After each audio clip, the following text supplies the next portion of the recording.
Hi guys, and welcome to a slightly smaller DPM TV episode today. We're going to run you through, say, a lot of stuff on YouTube is, can I repair my car at home? Is it a good idea to repair at home? I've got my mum's car in this week with a bit of damage to the sill and door in it, so we're going to run you through, is it a good idea to do it at home? Can you? And the sort of stuff that you can do with it. You're also going to meet my mum on this episode, so prepare yourselves for that one.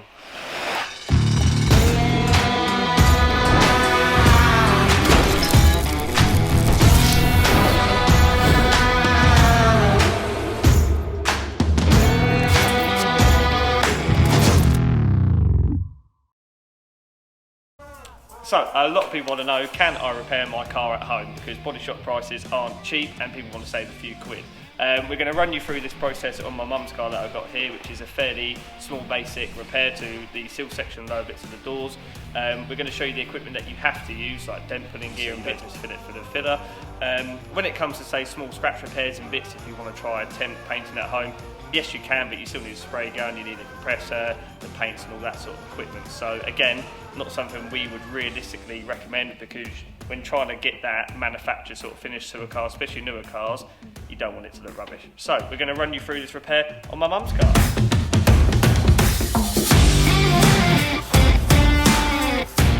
Right, so the damaged area is all grounded out.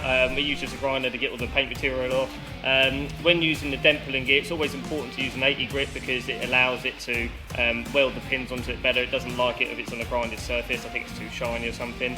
We're using our GYS spot pillar. We're going to weld on the pins through the actual crease mark here, then use the big levers to then pull that dent out. This isn't the sort of equipment you're going to realistically have at home. It's not worth the investment to buy it just to repair a car at home. It would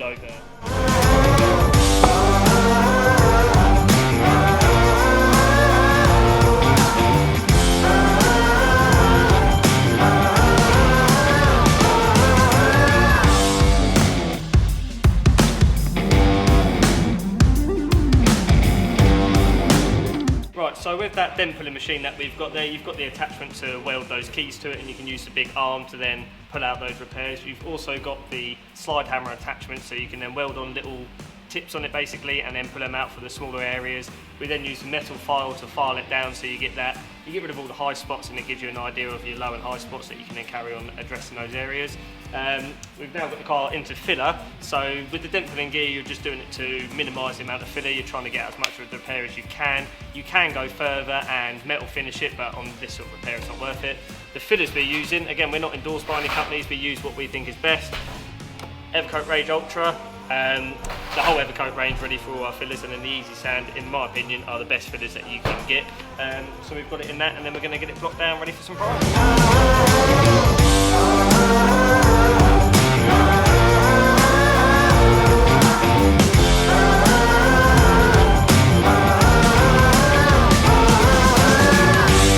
Right, so that's the repair now all carried out and done. We're finishing up our filler work in about 320 grit. You then want to go over with 500 grit to make sort of a slightly bigger area. We're now going to be putting a 2-pack primer over the top of it. You can use aerosol primers and bits really, but I wouldn't recommend it. Filler is a very porous product, so of course that primer is going to sink into there. If you use just a normal aerosol primer, it's just going to sink back. You can get rings around it, you can get reactions. Not recommended. So high build primer, again, not something that you're realistically going to have sitting around at home. If you do want to go through and start buying all these products, or you have them sitting around, then by all means give it a go. So yeah, we're going to get all that mixed up and get it on there now.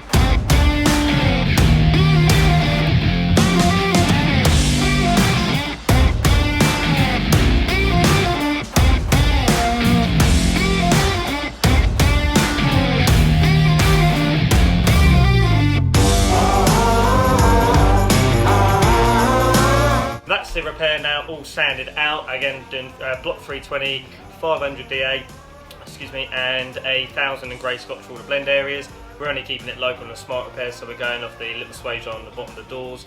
We're doing it in a base coat and clear application.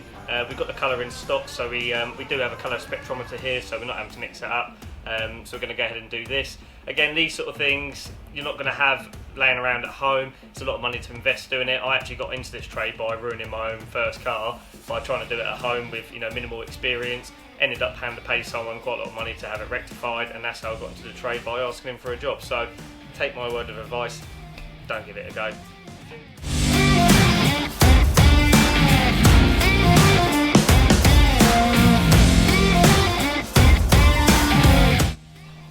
So that is my mum's car all done now.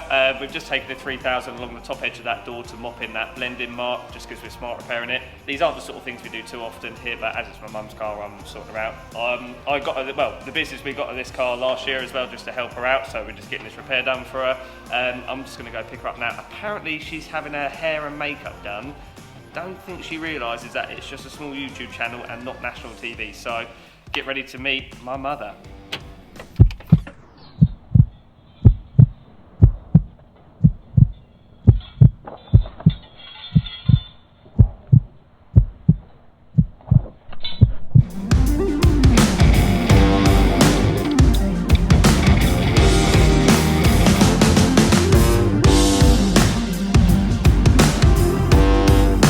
Right, so I now picked up my mother and you guys are about to meet her. Me, Miss Mum.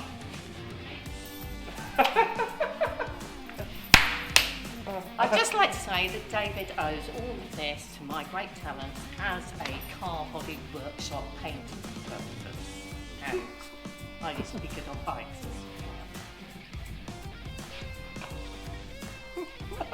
Love him.